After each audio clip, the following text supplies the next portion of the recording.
I think we started very well. I think he started very well, but I think I started very well because everybody knows his strategy every time he started really hard and surprised his opponent. I think we did very well. But we defending a takedown, I touched him. We saw some blood on his nose. It was a really great first round, and that's why, yeah, maybe also I was a little bit disappointed. Poked knuckle deep in the eyeball. What the? Why are you booing? What am I supposed to do about it? I didn't do the f***ing poke. I can't see. Tom, they should not be booing. I agree with you. You waited a long time for this moment. Talk to the disappointment of this being how it ends. This is bullshit.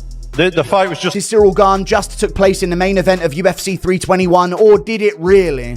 Ciryl Gane eye pokes Tom Aspinall at the end of round one. We had a very competitive round of fighting that I thought Ciryl Gane was slightly getting the edge of, but Tom Aspinall was starting to find his timing on Ciryl. Landed a good right hand before the end, but Cyryl's jab was popping.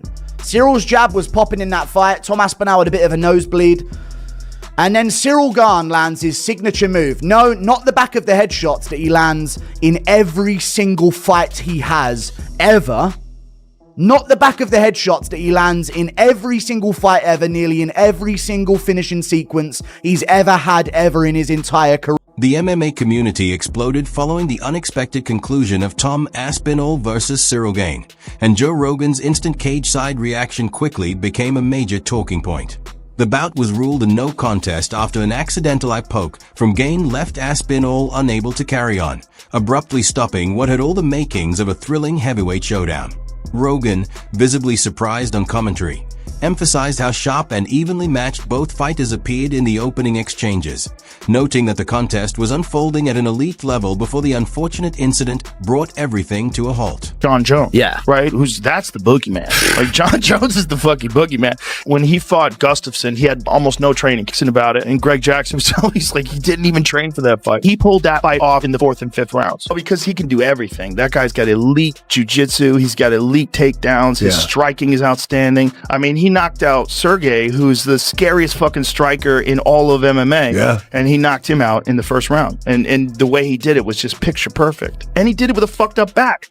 You watch Aspinall, like, I knew Aspinall was going to have a speed advantage because he's faster than any heavyweight. Yeah. And that's something that his coach drilled into him when he was young. Speed. Like, be fast. Like, you got to be fast. That's what's going to separate you from everybody else. Speed kills. Speed. And he's a giant dude, 260 plus pounds, but he moves like a fast young guy. Yeah. Like a light guy. And so and he's also just so well-rounded. And he's just beginning. Yeah. I mean, that was really the first big... What it feels. Great showing, shitty ending, you know? I think that after the Jones fight, a lot of people wrote Ciryl Gane off. He looked damn good tonight. Yeah, what did you think about the fight on its way to the eye poke? What did you take from those 4 minutes? Good. Looked like we were in for a few rounds and it was going to be a good fight. It would seem obvious that a rematch is right on the cards. Would you like to just rebook these guys as soon as Tom is able to get back in there? Yeah. Total pain in the ass, but yes. He went on to praise Tom Aspinall's explosiveness, knockout force, and calm decision-making, pointing out how rare it is to see a heavyweight move with that kind of quickness and control. At the same time, he highlighted Ciryl Gane's fluid mobility, sharp footwork, and high-level striking awareness, explaining that those attributes make Gane one of the most difficult stylistic challenges in the division, a fighter who forces opponents to think every second they are in front of him. I think we started very well. I think he started very well, but I think I started very well. Because everybody knows his strategy every time he started really hard and surprised his opponent. I think we did very well. And we defending a takedown. I touched him.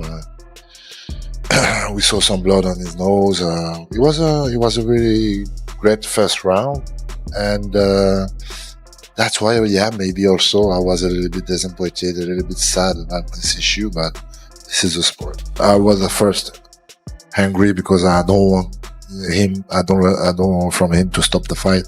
After I was disappointed, sad, and after that, apologetic for the people. So, Ciryl, how did you feel about the eye poke? How do you feel when your hands and your fingers touching his face? Did you feel something specific?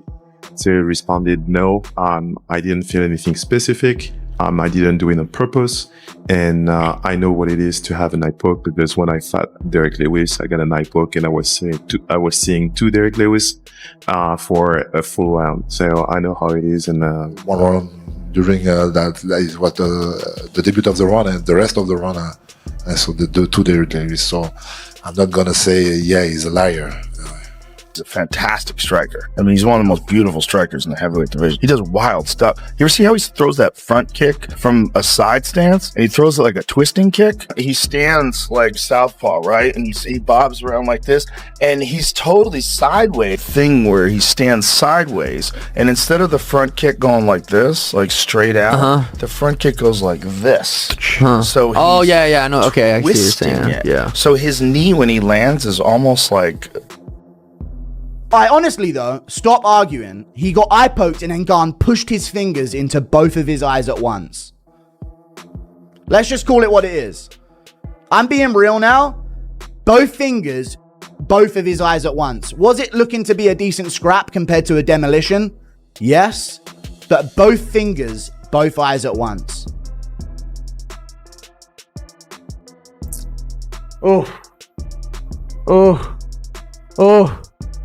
Gane was winning the round. No, he wasn't even winning the round. He just had a bloody nose. Other than that, Tom was landing all the better shots. And I'll do a full recap on this. I'm bringing back the second channel. 40k viewers. Oh my God. Dude, Tom, that's clear. That's clear. People are going to fucking cry about that.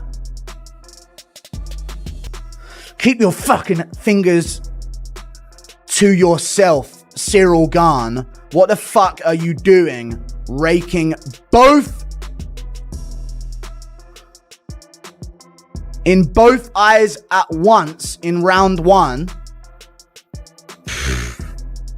Not all Brits built like Bisping. I mean, he had one going into it. Fuck that, we ain't excusing Tom. Had to rag his eye. Can't see. 30 seconds to the ref. Dude, if he can't see, he can't see. So he wants a cloth to clear stuff out. Thanks a lot, Tom. Well, Gane ruined another title fight. There you go. That's not cope, dude. It's not cope at all. The commentary's acting like Gane was dominating. Dude, Tom landed the better shots early in that round. Joe Rogan made it clear that this matchup was never supposed to be easy for either side. Tom Aspinall has been running through top contenders and finishing them so quickly that many forgot how complex the heavyweight division can be. But Ciryl Gane presents a completely different challenge. Rogan, alongside Daniel Cormier, stressed that engaging Gane in close-range exchanges is always a gamble because his accuracy, timing, and slick counter-striking make him lethal in tight spaces. Before the stoppage, that danger was already visible. The opening exchanges were cautious and calculated, with both fighters studying reactions, feinting, and measuring range. Then everything changed in an instant when Gane's jab misfired and his fingers struck Aspinall directly in the eye, abruptly halting what had been building into a high-level tactical battle. So much for stopping by. Super difficult moment. Can I get your immediate reaction, please? I don't know exactly. Just disappointed. We put a lot of energy, like I say. And I'm just sorry because at first for me, but also for the people, for Aspinall, for everybody. This is the law of this sport. Sometimes this happening. I remember this happening also for myself. It's like that. It's like that. For people that didn't see the build-up to this fight, all the programs, etc., can you just let people know the kind of investment and the commitment you made to preparing for this fight? Yeah, that's why I'm a little bit disappointed because of the energy, the sacrifice, all of this, and unfortunately, this happening. If there are not issue, he win or I win, like okay, this is but like that. No, I'm not happy about this. You did have 3 minutes or so in the octagon with Tom Aspinall, caused some damage. You know, from your thoughts, you've been in there, you felt him a little bit. Like, what did you learn? It was beautiful. It was a beautiful fight. This is exactly what I expected from Tom. Exactly what I expected for myself. Also, we did very well. I think I'm gonna watch that. But yeah. No, not that one.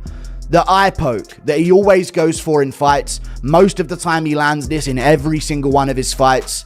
bar a couple of them maybe, but typically Ciryl Gane does get off at least a few eye pokes, just like his teammate Dasanina Mavov, and he landed it. He landed his signature move, double eye poke on Tom Aspinall. The finger went straight into the eye on this side. Left hand one. This doesn't really tell the story of it. He landed the eye poke, like you see here, and then he pushed into the eyes afterwards. That's what I think caused the problem. He landed the eye poke and it didn't look that bad, but then he pushed straight into the eye with force on Tom Aspinall to reclaim distance, and Tom had to call off the fight. He can't see. He's going to go out there, get slept because he's blind and he can't get his eyesight back. Or this is what happens. The fight gets called off, and for some reason, there's a lot of people that aren't angry at Gane about this. Even though he's one of the dirtiest fighters in the sport, there's a ton of people talking about how, dude, Gane was piecing him up, destroying him. They're talking about this like it was a 10-8 round before Ciryl Gane landed the eye poke. This was a very The arena fell silent as Tom Aspinall instantly retreated, covering his eye in clear distress. After a brief examination and tense pause, the cage-side physician stepped in and stopped the contest. Joe Rogan's reaction said it all. He wasn't questioning the decision, but you could hear the disappointment in his voice because the fight had been unfolding into something special. He explained to viewers that damage to the eye isn't something a fighter can simply shake off or push through safely. Still, the internet immediately split into two camps. Some critics argued Aspinall should have continued, referencing warriors like Michael Bisping who competed with severe vision issues. Others quickly defended him, noting that he was taken straight to the hospital afterward, which reinforced that the injury was legitimate and not minor. As the debate intensified, comparisons surfaced to Jon Jones' approach against Ciryl Gane. When Jones faced Gane, he chose not to engage in prolonged striking exchanges, instead securing a quick takedown and submission, an acknowledgement of how dangerous Gane's stand-up can be. Rogan echoed that point on commentary, essentially saying that if someone as confident as Jones avoided a striking battle with Gane, that alone speaks volumes about Gane's skill level. The situation leaves a frustrating aftertaste. Aspinall had waited more than a year for this opportunity, and fans were eager to see him cement his status at the top of the heavyweight division. Instead, the night concluded with uncertainty and heated discussion. Now the big question looms. Should the promotion book an immediate rematch once Aspinall heals, or pivot toward the long-anticipated showdown between Aspinall and Jon Jones? Regardless of the outcome, one thing remains clear in the eyes of Rogan and much of the MMA community. Aspinall is a serious force at heavyweight. Gane remains one of the most technically gifted strikers in the division, and if they share the cage again, without controversy, the result could be unforgettable.